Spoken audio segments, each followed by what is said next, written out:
you mentioned the president. I am not going to engage on what the president did. I'm not going to engage on the absurdity that we just ran a clip where a player quotes the president of the United States and we felt we needed to bleep it. I mean, I'm not going to engage on the absurdity that the day after the president was inaugurated, via his favorite form of communication, Twitter, he tweeted his resolute regard and support of peaceful protests, of which this is as peaceful as it gets. What I will engage on is what is actually happening. Because I can't walk past a television screen, news or sports, without seeing this on the bottom line. NFL players protest anthem. It is amazing to get a fact error in a 4-word headline. When people march, they are not protesting traffic. The players have been uniform that they are using the anthem as a vehicle to protest inequality, police brutality, and racial injustice. And this story by the president and others, many well before the president ever chimed in, has been hijacked to making it about the anthem, when in reality, the anthem was always just the vehicle. And I want to remind people how this went. Colin Kaepernick was sitting. He wasn't kneeling. He was sitting. Why did he start to kneel? Because he got with a Navy SEAL, Nate Boyer, talked with Nate Boyer. Mm-hmm. Nate Boyer, who sacrificed as much as anyone can for this country without giving their life or limb, talked with him. Nate Boyer says he respects Cap and says, hey, it would sit better with us if you would kneel. Cap said, no problem. I can still get my point across.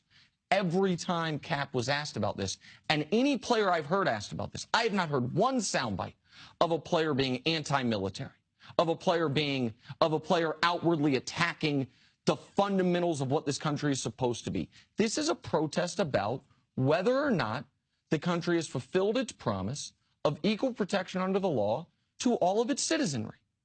And that conversation is one no one wants to have. That conversation is uncomfortable for people. So people literally drape themselves in the flag as a defense of it, forgetting the fact that if we really want to get down to it, if you actually read the U.S. flag code, holding a flag horizontally, laying down, is listed as disrespect. Not standing for the anthem is not. Wearing any type of flag clothing is listed as disrespect. Not standing for the anthem is not. But we have perverted the discussion into an easy one to get to one of America's favorite old hobby horses, which is why aren't those black folks more grateful for what they got? And that's what we saw Friday night, and that's what the NFL responded to, and I agree with you, Chris. I was surprised how strong the owners came out, some with somewhat weak messages, but a lot of these owners gave the president $1 million or more. Yes. And they came out and said, you can't curse our players. And then as an aside, be like, and you know what? The other thing's wrong with football, not dangerous enough. Like that. I mean, that's being thrown aside, but that was part of it as well. And so, yeah, the NFL did a good job. I just wish people remembered what this was about. People that are angry about the protests, I just ask you one question, and I beg of you to ask yourself this question and have an honest moment of reflection. Are you angry about the protests because you think it's disrespecting the flag, or are you angry about what is being protested? Because if Colin Kaepernick, who started this whole thing, when he was asked, why are you not standing for the anthem, he had said, I'll be honest with you, I think no one protects that flag more than our soldiers. And I do not think our soldiers are treated fairly when they come back to this country. They do not have adequate health care. They do not have adequate benefits. They do not have adequate job opportunities. And until they get that, I'm not standing for the anthem. Would you still be mad? Because you'd be disrespecting the flag just the same way.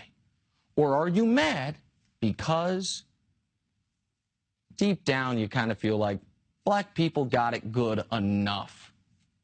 Listen, we stopped lynching y'all 90 years ago.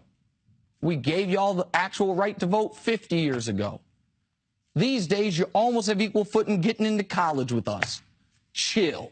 And you get to make millions of dollars playing a game. As if that wasn't a skill honed and crafted and worked on. Blood, sweat, and tears. So what are you actually mad at?